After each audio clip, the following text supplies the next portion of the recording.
Ma'am, आज जो शिक्षक भर्ती पेपर लीक की बात आ रही है और आपने अभ्यर्थियों से मुलाकात की है, क्या मामला सामने निकल के आया है? देखिए, उत्तर प्रदेश जो पुलिस भर्ती का एग्ज़ाम हुआ था उसमें पेपर लीक हुआ।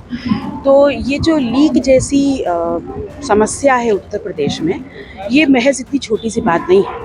ये पूरा एक षड्यंत्र है सरकार में बैठे उन लोगों के द्वारा कि जो प्रदेश में आज युवा है, नौजवान है, उसके वर्तमान और भविष्य को ख़त्म करने की जो साजिश चल रही है, वो है सरकार में बैठे लोगों के द्वारा। देखिए मैम, सरकार की तरफ से तो ये कहा जा रहा है कि जो सोशल मीडिया पे खबरें वायरल हो रही है लेकिन पेपर लीक नहीं हुआ है।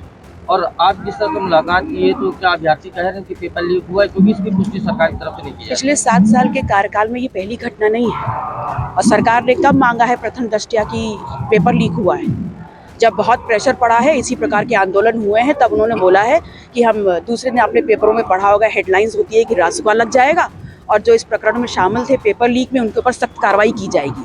ऐसा सरकार कह करके मामला रफा दफा कर देती है। लेकिन ये सबसे बड़ी समस्या और सबसे बड़ी चुनौती है इस प्रदेश के युवा और नौजवान के लिए, जिसका ये सिर्फ चुनौती आंदोलन करने की नहीं, आक्रोश इस बात का नहीं है।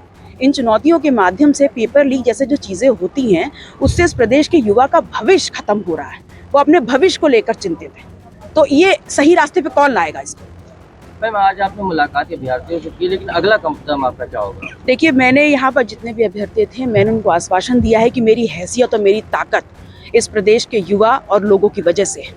तो इस प्रदेश का युवा और इस प्रदेश का नौजवान जो अपने भविष्य को लेकर के चिंतित है, वो सड़क से लेकर सदन तक मुझे इस अपनी हैसियत के अनुरूप इस आंदोलन में जहाँ भी इस्तेमाल करना चाहे और चाहे कि उनकी बहन उनके साथ खड़ी रहे, मैं बिल्कुल ताकत से उनके साथ खड़ी रहूँगी।